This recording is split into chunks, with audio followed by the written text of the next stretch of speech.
Hello everyone, take ভান্ডারের পক্ষ থেকে শুভেচ্ছা জানাচ্ছি। আমি শ্রীদাম রায়। আশা করছি আপনারা ভালো আছেন। তো আজকের ভিডিওতে বেশ কিছু ইম্পর্টেন্ট বিষয় নিয়ে কথা বলবো। তো চলেন শুরু করা যাক। তো আমি চলে যাচ্ছি আমার প্রজেক্ট ফোল্ডারে। এখানে আমি অলরেডি একটা ফোল্ডার তৈরি করে রাখছি, HTML বাংলা টিউটোরিয়াল পার্ট 4 নামে।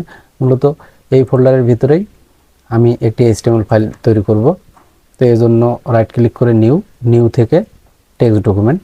তো আমি এখানে আমার ফাইলের নাম দেব index.html, এন্টার দেব, এরপর ইয়েস। তো এই ফাইলটিকে আমি এখন ওপেন করব সাবলাইন টেক্সটে। তো এই জন্য ক্লিক করে ড্র্যাগ অ্যান্ড ড্রপ করে আমি টেনে ছেড়ে দেব হচ্ছে সাবলাইন টেক্সটের উইন্ডোতে। তো আপনারা দেখতে পাচ্ছেন এখানে ফাইলটি ওপেন হয়ে গেছে। তো আজকে প্রথমত যে বিষয় নিয়ে কথা বলবো যে আমরা কিভাবে HTML এর বেসিক স্ট্রাকচার শর্টকাট ওয়েতে লিখতে পারি।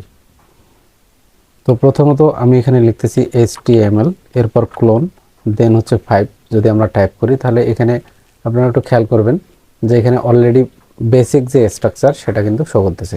এখন যদি আমি কিবোর্ড থেকে ট্যাবে প্রেস করি তাহলে আমাদের বেসিক স্ট্রাকচার এখানে চলে আসবে। তো এইখানে নতুন কিছু ট্যাগ অ্যাড হয়ে গেছে। তো চলেন সেগুলো সম্পর্কে একটু জেনে আসি। প্রথমত doc tab HTML। Doc tab HTML হচ্ছে ডকুমেন্ট ট্যাব HTML। এরপরে ল্যাং হচ্ছে ল্যাঙ্গুয়েজ। তো মূলত এই অ্যাট্রিবিউট ইউজ করা হয় একটা ওয়েবসাইটকে মাল্টিলিঙ্গুয়াল করার জন্য। এরপরে হেডের মধ্যে আমরা দেখতে পাচ্ছি দুইটা মেটা। তো প্রথম মেটা হচ্ছে চার সেট হচ্ছে ক্যারেক্টার সেট। তো এই ক্যারেক্টার সেট মূলত ব্যবহার করা হয় একটা ওয়েবসাইটের এনকোডিংয়ের জন্য। তো আপনাদের এতটুকু মনে রাখলেই চলবে।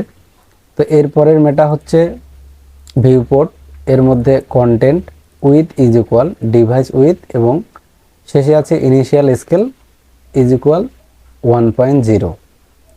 তো এই মেটা মূলত ব্যবহার করা হয় একটা ওয়েবসাইটকে রেসপন্সিভের জন্য। তো এরপরে টাইটেল, এটা তো আপনারা জানেনই। তো আমি এখানে টাইটেলটা দিচ্ছি মাই ফার্স্ট ওয়েব পেজ। তো এরপরে দেখব আমরা কিভাবে শর্টকাট ইউজ করে HTML ট্যাগগুলো দ্রুততার সহিত লিখে ফেলতে পারি। তো আমি এন্টার দিচ্ছি। প্রথমে লিখছি H1 লিখে যদি আমি ট্যাব প্রেস করি তাহলে H1 ট্যাগ চলে আসবে। তো এখানে আমি দিচ্ছি হেডিং 1। এরপরে হচ্ছে H2 ট্যাগ। আমি যদি H2 দেই দেন হচ্ছে ট্যাব প্রেস করি, এখানে H2 ট্যাগ চলে আসবে। তো আমি দিচ্ছি হেডিং 2। এরপরে দিচ্ছি H3। যদি আমি ট্যাব প্রেস করি তাহলে এখানে আমাদের H3 ট্যাগ চলে আসবে, এখানে দিচ্ছি হেডিং 3। এরপরে আমি যদি দিই H4 দেওয়ার পর আমি যদি ট্যাব প্রেস করি তাহলে এখানে H4 ট্যাগ চলে আসবে। তো আমি এখানে দিচ্ছি হেডিং 4। এরপরে দিচ্ছি H5, দেন যদি ট্যাব প্রেস করি তাহলে চলে আসবে H5 ট্যাগ। আমি এখানে দিচ্ছি হেডিং 5। এরপরে দিচ্ছি H6, ট্যাব প্রেস করতেছি তাহলে চলে আসবে H6 ট্যাগ। আমি এখানে দিচ্ছি হেডিং 5। এরপরে আমরা গত ভিডিওতে দেখেছিলাম ইমেজ ট্যাগ। তো আমি যদি img লিখে ট্যাব প্রেস করি তাহলে এখানে চলে আসবে দুইটা অ্যাট্রিবিউট। এটা হচ্ছে সোর্স অ্যাট্রিবিউট এবং alt তে হচ্ছে অল্টারনেটিভ অ্যাট্রিবিউট। তো আপাতত আপনারা এতটুকু জানলেই হবে। আমরা বাকি সব ধাপে ধাপে শিখব এবং ধাপে ধাপে জানব। তো এরপরে আমি দিচ্ছি এ ট্যাগ।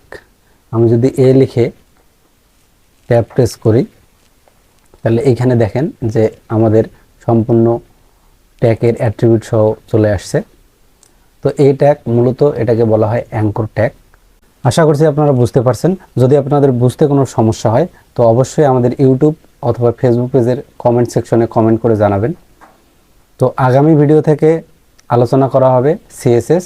তো সেই ভিডিও দেখার আমন্ত্রণ জানিয়ে এখানেই শেষ করছি। ধন্যবাদ সবাইকে।